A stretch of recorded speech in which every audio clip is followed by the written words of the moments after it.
Hello दोस्तों, मैं नमन जसवाल आपका स्वागत करता हूं अपने यूट्यूब चैनल स्टडी विथ नमन पर। तो आज की इस वीडियो में हम लोग बात करने वाले हैं रेलवे आरपीएफ कांस्टेबल एसआई की वैकेंसी के बारे में कि इसमें टोटल पोस्ट कितनी है और इसमें आपके एज में छूट कितनी दी जा रही है, साथ ही आपकी सैलरी क्या होने वाली है एसआई और कांस्टेबल की पोस्ट की, क्वालिफिकेशन क्या मांगी है और सिलेक्शन प्रोसेस आपका क्या होने वाला है। संपूर्ण जानकारी आज मैं देने वाला हूँ आरपीएफ कांस्टेबल और एसआई वैकेंसी के बारे में। यदि आप मेरे चैनल पर नए हैं तो चैनल को सब्सक्राइब कर दें और वीडियो को लाइक कर दें अगर आप मेरे चैनल पर नए हैं तो। चलिए वीडियो को स्टार्ट करते हैं। सबसे पहले जान लेते हैं आपको टोटल पोस्ट कितनी हैं। तो टोटल पोस्ट जो वैकेंसी में आउट हुई हैं वो 4,660 दी गई हैं। ठीक है।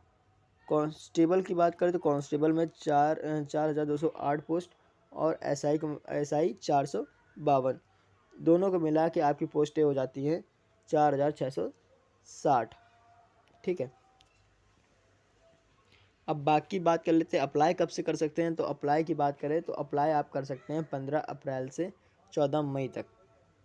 15 अप्रैल 2024 से आप अप्लाई कर सकते हैं 14 मई तक की। ये चीज़ें आपको पता होनी चाहिए और आप इन बातों को याद रखें कि 15 अप्रैल से 14 मई तक की आपके फॉर्म फिलअप होंगे।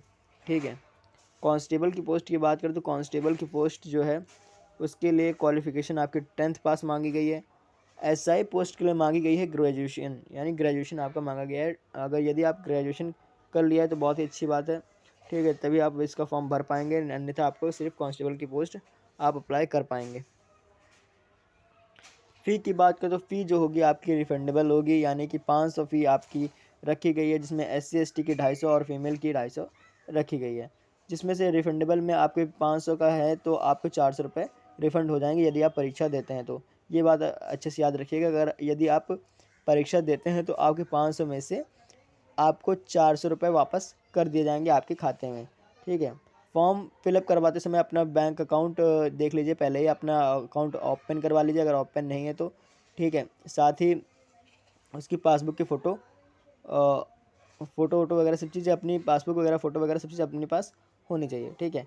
SC ST की मैंने बता दी 250 रुपये रिफंडेबल भी होगा और आपका 250 रुपये फ़ी लग भी रहा है। ठीक है। एज रिलैक्सेशन की बात करें तो आपका देखिए एज रिलैक्सेशन में 18 से 28 साल के हैं तो आपको एज रिलैक्सेशन में, यदि आप ओबीसी की कैटेगरी के हैं, ओबीसी कैटेगरी हैं, कांस्टेबल की बात कर रहा हूँ, एज कांस्टेबल में 18 से 28 मिनिमम देखिए 18 और मैक्सिमम 28 होनी चाहिए। ठीक है। जिसमें यदि आप ओबीसी कैटेगरी के हैं, ये याद रखिएगा, यदि आप ओबीसी कैटेगरी के हैं तो आपको 3 साल की छूट दी जाएगी। कितने साल की? 3 साल की आपको छूट दी जाएगी। ये बात आप याद रखिएगा। ठीक है। मैं फिर से बता देता हूँ, 3 साल की छूट मिलेगी कांस्टेबल की पोस्ट में आपको, यदि आप ओबीसी कैटेगरी के हैं तो। यदि आप SC ST कैटेगरी तो 5 साल की छूट दी जाएगी। कितने? 5 साल की छूट दी जाएगी, जो कि बहुत ही ज़्यादा होता है। ठीक है। SI पोस्ट की बात करें तो 20 से 28, देखिए 20 मिनिमम होता है और 28 मैक्सिमम होता है। ठीक है। SI पोस्ट के लिए और छूट की बात करें तो ओबीसी कैटेगरी में 3 साल की छूट दी जा रही है और SC और ST कैटेगरी में 5 साल की छूट दी जा रही है। सिलेक्शन प्रोसेस क्या होगा, ये मेन मुद्दा आता है कि सिलेक्शन प्रोसेस कैसे होगा, यानी हमारा सिलेक्शन कैसे होगा। देखिए आपकी 3 स्टेजेज होती हैं। CBT एग्ज़ाम होगा जो कि आपका कंप्यूटर बेस्ड होगा। ठीक है। फिजिकल टेस्ट होगा, यानी जिसमें आपकी दौड़, लंबाई, चेस्ट की माप, ठीक है, लंबी कूद, ऊंची कूद, ये सब चीज़ें आपकी फिजिकल टेस्ट के अंतर्गत आ जाएंगी। ठीक है। इसके बारे में भी मैं आगे वीडियो में डिस्कस करूँगा। डॉक्यूमेंट वेरिफिकेशन आपका इसके बाद होगा, फिर आपकी ज्वाइनिंग होगी, आपकी फिर सिलेक्शन प्रोसेस कंप्लीट हो जाएगा, फिर आपकी ज्वाइनिंग सीधा हो जाएगी। ठीक है। सिलेबस की बात करें तो सिलेबस में देखिए क्वेश्चंस बात करें तो 120 क्वेश्चंस आएंगे। ठीक है। देखिए आपके सब्जेक्ट क्या क्या होने वाले हैं। पहले सब्जेक्ट के बारे में बात कर लेते हैं। रीजनिंग, मैथ, जीके जीएस, ये आपके सब्जेक्ट होने वाले हैं। 35 क्वेश्चन रीजनिंग के, मैथ क्वेश्चन 35 और जीके जीएस के 50 क्वेश्चन। ठीक है। यानी आपके हो गए टोटल 120 क्वेश्चन आपके हो गए। जीके जीएस में बहुत सारे सब्जेक्ट्स होते हैं, हिस्ट्री, पॉलिटी, ज्योग्राफी, इकोनॉमिक्स। ठीक है। स्टैटिक पोर्शन हो गया आपका, फिर करंट अफेयर्स हो गया, तो बहुत सारी चीज़ें होती हैं, आपको इसको अच्छे से तैयार करना होगा। मैथ को भी अच्छे से तैयार करना होगा, जिसमें आपका अर्थमेटिक और एडवांस दोनों आती है। ठीक है। रीजनिंग की बात करें तो रीजनिंग में आपके 3 पोर्शन हो जाते हैं। 3 पोर्शन कैसे हो जाते हैं, देखिए देखिए आपका वर्बल, नॉन वर्बल और एनालिटिकल, ये 3 तरह की रीजनिंग आपकी आती है एग्ज़ाम में। ठीक है। तीनों को मिला के आपका क्वेश्चन पेपर तैयार होगा। तो आपको तीनों चीज़ें अच्छे से पढ़नी है, यानी 35 क्वेश्चन इसके हो गए, मैथ के क्वेश्चन 35 और 50 क्वेश्चन जीके जीएस और करंट अफेयर्स के, ठीक है। तो आगे बात कर लेते हैं, देखिए नेगेटिव मार्किंग की बात कर लेते हैं। तो बहुत से बच्चों को यही नहीं मालूम कि नेगेटिव मार्किंग इस रेलवे के एग्जाम में होती है कि नहीं होती है। तो देखिए नेगेटिव मार्किंग आपकी होती है, वो कितनी होती है, 1/3 की नेगेटिव मार्किंग होती है। कितनी, 1/3 की नेगेटिव मार्किंग आपकी होती है। ये बात आपको याद होनी चाहिए कि आपकी नेगेटिव मार्किंग 1/3 है, तभी आप अच्छे से पेपर दे पाएंगे। अन्यथा आपके अगर आपने ज़्यादा क्वेश्चन अटैम्प्ट कर लिए तो आपके मिस्टेक्स हो सकती हैं, आपके नंबर कट सकते हैं और आप कट ऑफ से बाहर जा सकते हैं, ठीक है। मैं आपके इस वीडियो में जोन नहीं बताऊंगा, जोन मैं एक वीडियो अब बना दूंगा उसमें, जिसमें आपको मैं सारे जोन बता दूंगा कि किस जोन में आपको फॉर्म अप्लाई करना चाहिए। और एससी कैटेगरी के तो, एसटी कैटेगरी के तो हैं, ईडब्ल्यूएस है तो, जनरल है तो, सभी कैटेगरी के मैं बता दूंगा कि आपको फॉर्म अप्लाई कहाँ से करना चाहिए, ठीक है। क्वेश्चन देखिए 120 क्वेश्चन होने हैं, ठीक है। मार्क्स की बात करें तो 120 मार्क्स, ठीक। फिजिकल एलिजिबिलिटी की बात करें, देखिए फिजिकल एलिजिबिलिटी में देखिए हाइट क्या मांगा, यानी जो सिलेक्शन प्रोसेस में सीबीटी एग्जाम आपका क्लियर हो गया, देखिए आपका सिलेबस बताइए, यही क्वेश्चन बनेंगे, 120 क्वेश्चन आएंगे, 120 मार्क्स, ठीक है। प्रत्येक क्वेश्चन यानी 1 नंबर का हो जाएगा, ठीक है। अब फिजिकल एलिजिबिलिटी की बात कर लेते हैं, यानी कि फिजिकल की बात कर लेते हैं। सबसे पहले कांस्टेबल पोस्ट की बात करने वाला हूँ, किसकी, कांस्टेबल पोस्ट की बात करने वाला हूँ। कांस्टेबल पोस्ट में देखिए सबसे पहले मेल कैटेगरी में बताता हूँ। मेल कैटेगरी में आपको क्या, कलर थोड़ा चेंज कर लेता हूँ पहले, येलो कर लेता हूँ, ठीक है। हाइट की देखिए कितना, 165 centimetre, chest 85 centimetre, 1.6 kilometre, 5 minute 45 second आपको रनिंग करनी है, ठीक है। इतने मिनट में आपको कवर करना है 1.6 किलोमीटर। अब बात करें हाई जंप की, तो हाई जंप आपका 4 फीट मांगा गया है। लॉन्ग जंप की बात करें तो 14 फीट मांगा गया है। फीमेल कैटेगरी की बात करें, देखिए फीमेल कैटेगरी कांस्टेबल के लिए बताता हूँ। देखिए इसमें चेस्ट रिक्वायरमेंट नहीं होती है, ठीक है। हाइट रिक्वायरमेंट होती है, रनिंग होती है, हाई जंप होता है, लॉन्ग जंप होता है। तो सबसे पहले नीचे शुरू करते हैं। लॉन्ग जंप देखिए 9 feet, high jump 3 feet, running 800 metre 3 minute 45 second में, 157 सेंटीमीटर हाइट, ठीक है। फीमेल कैटेगरी के लिए हो गई। कांस्टेबल के लिए मैंने आपको बता दिया, ये दोनों मेल और फीमेल के लिए, कांस्टेबल की पोस्ट के लिए मैंने आपको बता दिया। अब एसआई के लिए देखिए, एसआई में देखिए मेल कैटेगरी की सबसे पहले बात कर लेते हैं। देखिए 165 सेंटीमीटर मांगा गया है आपकी हाइट। यदि आप SC ST कैटेगरी के अंतर्गत आते हैं तो आपको 160 सेंटीमीटर आपकी हाइट होनी चाहिए, यानी 5 सेंटीमीटर की आपको छूट मिल गई, ठीक। 85 सेंटीमीटर चेस्ट मांग लेता है, ठीक है। कभी होता है, कभी मांग लेता है, कभी नहीं मांगता है, ठीक है। इसको आप देख लीजिएगा, ठीक है। यदि मांगता है तो आपको 85 सेंटीमीटर होना चाहिए। रनिंग की बात करें तो 6 मिनट 30 सेकेंड आपकी रनिंग मांगी गई है। हाई जंप की बात करें तो 3 फीट 9 इंच, लॉन्ग जंप की बात करें तो 12 फीट। फीमेल कैटेगरी की बात करें तो हाइट मांगी गई है 157 सेंटीमीटर। ST और SC कैटेगरी के हैं। SI पोस्ट के लिए मैं बता रहा हूँ, SI पोस्ट के लिए बता रहा हूँ, किसके लिए, SI पोस्ट के लिए बता रहा हूँ। SC ST कैटेगरी के हैं तो आपकी 152 सेंटीमीटर आपकी हाइट होनी चाहिए। 800 मीटर कवर करने हैं 4 मिनट में, जो कि आपके आसानी से आप कर सकते हो, ठीक है। हाई जंप की बात करें तो 3 फीट, लॉन्ग जंप की बात करें तो 9 फीट, ठीक है। अब आपके देखिए 2 चीज़ें बाकी रह गई।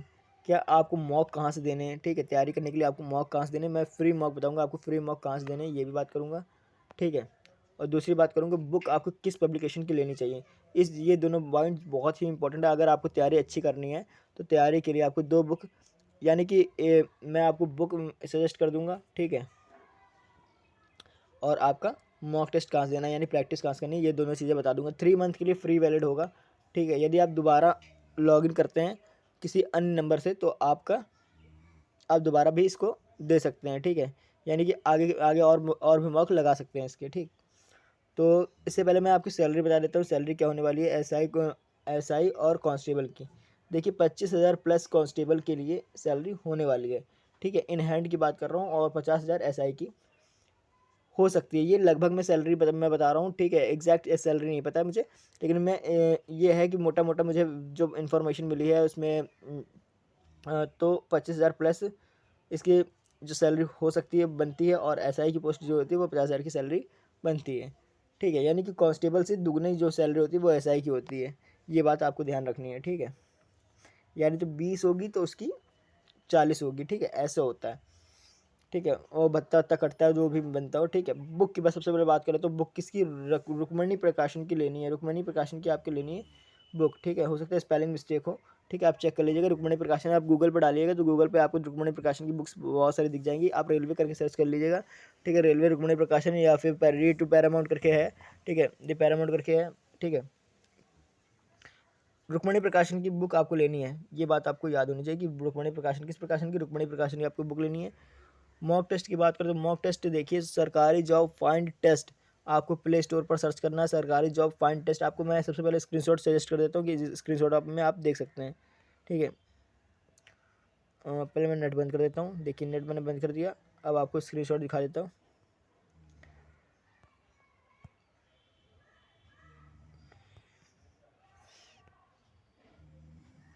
देखिए सबसे पहले मैंने बुक आपको दिखा रहा हूँ, ठीक है। क्या दिखाया मैंने आपको, बुक दिखाया है, ये देखिए रुक्मणी प्रकाशन की बुक्स हैं ये सारी, ठीक है। किसी भी विषय की लेनी है तो आप रुक्मणी प्रकाशन की देख सकते हैं, ठीक है। यदि आपको जीके जीएस की लेनी है तो जीके जीएस के लिए, जीएस के लिए तो आप मैं यही सजेस्ट करूँगा कि आप साइंस के ले लें, और जीके की बात करूँगा तो जीके के लिए आप, यदि आप लूसेंट लगा रहे हैं तो लूसेंट बेस्ट है, ठीक है। यदि आप कोई भी अगर आपके पास जीके की अन्य बुक है तो आप उससे पढ़ सकते हैं, ठीक है। कोई इसके अलावा कोई अन्य बुक लेने की ज़रूरत नहीं है। यदि आपके पास नहीं है तो आप हो सकता है लूसेंट ले लें, नहीं तो किसी भी करंट पब्लिकेशन की ले लें, या फिर कोई भी बुक जो अन्य जो आपको पब्लिशन अच्छा लगता है उसकी ले लें। क्योंकि देखिए जीके अथाह सागर है, आप कहीं से भी पढ़ सकते हैं। आप अंकित भाटी की भी एक बुक आई थी स्टडी जीके की, वो पढ़ सकते हैं क्योंकि स्टैटिक पोर्शन आपका ज़्यादा रहता है एग्जाम में, ठीक है। आप चाहें तो स्टडी जीके की बुक ले सकते हैं, ठीक है, जिसमें आपका सब कुछ कवर हो जाएगा, ठीक है। रुक्मणी प्रकाशन की लेनी है बुक, आपको मैंने दिखा दी है, ये सब रुक्मणी प्रकाशन की बुक है, ठीक। अब आपको ऐप दिखाना है, रुकिए पहले सबसे पहले तो देखिए आपके सामने एक ऐप मैं लेके आया हूँ, सरकारी जॉब फाइंड, ये इसका स्क्रीनशॉट है, ठीक है। आप इसको इंस्टॉल कर लीजिएगा, यहाँ से इंस्टॉल हो जाएगा, यहाँ पर ओपन लिख के आ रहा है, ठीक है। इंस्टॉल कर लीजिएगा, ठीक है, इधर से अनइंस्टॉल होगा, ठीक। इंस्टॉल कर लेंगे, इंस्टॉल करने के बाद ओपन का ऑप्शन आ जाएगा, ओपन करके आप इसे यूज़ कर सकते हैं लॉगिन करके, ठीक है। एक कूपन कोड बता दे रहा हूँ जिससे आपको 3 मंथ के लिए फ्री मॉक टेस्ट देने को मिलेगा, SJF टेस्ट, सब कैपिटल लेटर में होगा, ये याद रखिएगा, कैपिटल लेटर में SJF टेस्ट, ठीक, SJF टेस्ट, ठीक, यानी सरकारी जॉब फाइंड टेस्ट, ठीक है। इससे आपको मॉक टेस्ट, ये कूपन कोड है मॉक टेस्ट का, क्या है, मॉक टेस्ट का कूपन कोड है, जिसमें आप 3 मंथ के लिए फ्री मॉक टेस्ट लगा सकते हैं। 3 मंथ के लिए आप फ्री मॉक टेस्ट लगा सकते हैं। यदि आपके 3 मंथ पूरे हो जाते हैं तो आप किसी अन्य नंबर से लॉगिन करके यही कूपन कोड डाल के फिर से अ, आगे की मॉक टेस्ट लगा सकते हैं, ठीक है। उम्मीद है आपको मेरी यह वीडियो पसंद आई होगी और आपने मेरे यूट्यूब चैनल को सब्सक्राइब कर दिया होगा। यदि अभी तक आपने मेरे चैनल को सब्सक्राइब नहीं किया तो फटाफट चैनल को सब्सक्राइब कर दें और वीडियो को लाइक कर दें। मैं किसी चीज़ का प्रमोशन नहीं कर रहा हूँ, ठीक है। यदि आप सोच रहे हैं कि प्रमोशन कर रहा हूँ, यहाँ तक कि मैंने आपकी ये भी नहीं कहा कि मेरे वीडियो में लिंक है, ठीक है, आप वहाँ से जाकर डाउनलोड कर लीजिए, ये सब कर लीजिए, ठीक है, ताकि मुझे प्रॉफिट हो। ये सब मैंने नहीं सोचा, मैंने आपको इसलिए सीधा सीधे आपको बताया कि इस ऐप पर जाइए, अपने 3 मंथ के लिए कूपन कोड डालिए और अप्लाई करिए और आप अपना सीधे सीधे मॉक टेस्ट दे सकते हैं। बुक मैंने जो आपके लिए बहुत ही अच्छी बुक है, ज़्यादातर स्टूडेंट इसी को यूज़ करते हैं, ठीक है। वही बुक मैंने आपको बताई है जिससे आप अपने एग्ज़ाम में बेस्ट करके आएँ, ठीक है। तो उम्मीद है आपकी मेरी बातें आपको समझ में आ रही होंगी, आपने मेरे यूट्यूब चैनल को सब्सक्राइब कर दिया होगा। यदि अभी तक आपने मेरे चैनल को सब्सक्राइब नहीं किया तो चैनल को सब्सक्राइब कर लें, ठीक है। एक बात और बता देता हूँ, तैयारी कैसे करनी है। देखिए आपके पास बुक्स हैं, बुक्स को अच्छे से रीड करिए, फिर मॉक टेस्ट दीजिए, मॉक टेस्ट के बाद आप एनालिसिस करिए, ठीक है। डेली 100 क्वेश्चन तीनों सब्जेक्ट के आपको लगाने हैं, डेली 100 क्वेश्चन टारगेट बना के रखिए कि 100 क्वेश्चन आपको डेली सभी सब्जेक्ट के लगाने हैं, ठीक है। यानी 300 क्वेश्चन पर डे, 300 क्वेश्चन आपको पर डे। देखिए जीके जीएस के हो तो आपको थोड़ी ज़्यादा मेहनत करनी पड़ेगी, ठीक है। बाकी आप मैथ और रीजनिंग के 75 क्वेश्चन डेली लगाएंगे तो आपको मैथ अच्छी हो जाएगी और रीजनिंग भी अच्छी हो जाएगी, 75 क्वेश्चन डेली लगाते हैं तो, ठीक है। मिलते हैं नए वीडियो के साथ। उम्मीद है आपको मेरी ये वीडियो पसंद आई होगी, आपने मेरे यूट्यूब चैनल को सब्सक्राइब कर दिया होगा।